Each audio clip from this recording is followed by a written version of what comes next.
The extent of the devastation became apparent in Serbia too, as waters receded in some of the worst-hit areas to reveal homes toppled or submerged in mud, trees felled and villages strewn with the rotting corpses of livestock.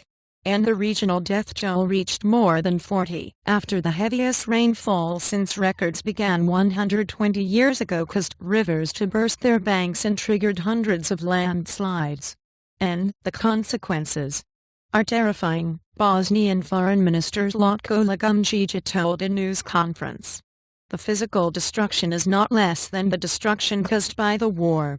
And Lagumdzija said more than 100,000 houses and other buildings in Bosnia were no longer fit to use and that over 1 million people had been cut off from clean water supplies.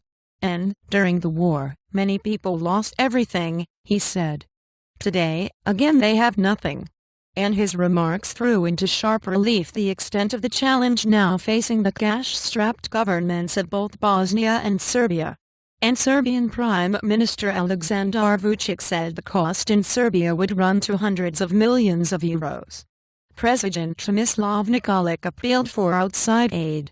And we expect huge support, because not many countries have experienced such a catastrophe, he said. And even as the crisis eased in some areas, a new flood wave from the swollen river Sava threatened others, notably Serbia's largest power plant, the Nikola Tesla complex, 30 kilometers, 18 miles, southwest of the capital Belgrade. And in Bosnia, Assistant Security Minister Samir Ajic told Reuters that up to 35,000 people had been evacuated by helicopter, boat and truck. As many as 500,000 had left their homes of their own accord, he said, in the kind of human displacement not seen since more than 1 million were driven out by ethnic cleansing in the Bosnian War 2 decades ago. And power plant and at least 25,000 people have been evacuated in Serbia, but many more are believed to have fled the flooding.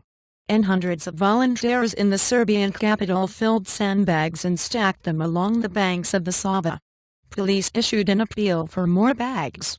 And soldiers and energy workers toiled through the night to build barriers of sandbags to keep the water back from the Nikola Tesla complex and from the coal-fired Kostolac power plant, east of Belgrade. And Dina Trisovic, a union spokeswoman at Serbia's EPS power utility, said some workers at the Nikola Tesla plant had worked 3 days with barely a break because relief teams could not reach the plant. And the plant should be safe now, she told Reuters. We've done all we could. Now it's in the hands of God. And the plant provides roughly half of Serbia's electricity. Parts of it had already been shut down as a precaution, but it would have to be powered down completely if the waters breached the defenses. And flooding had already caused considerable damage, estimated by the government at over 100 million euros, $140 million, to the Kolubara coal mine that supplies the plant. And authorities in Bosnia issued a fresh warning about the danger of landmines left over from the war and now dislodged by the flooding. And in the North Bosnian region of Mogli, barely a single house was left untouched by the waters, which receded to leave a tide of mud and debris.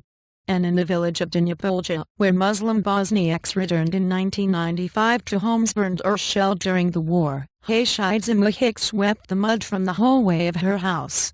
Dark lines on the walls indicated the water had reached some 3 meters high. And I thought the war was as bad as it can get, but it can get worse, Muhic said.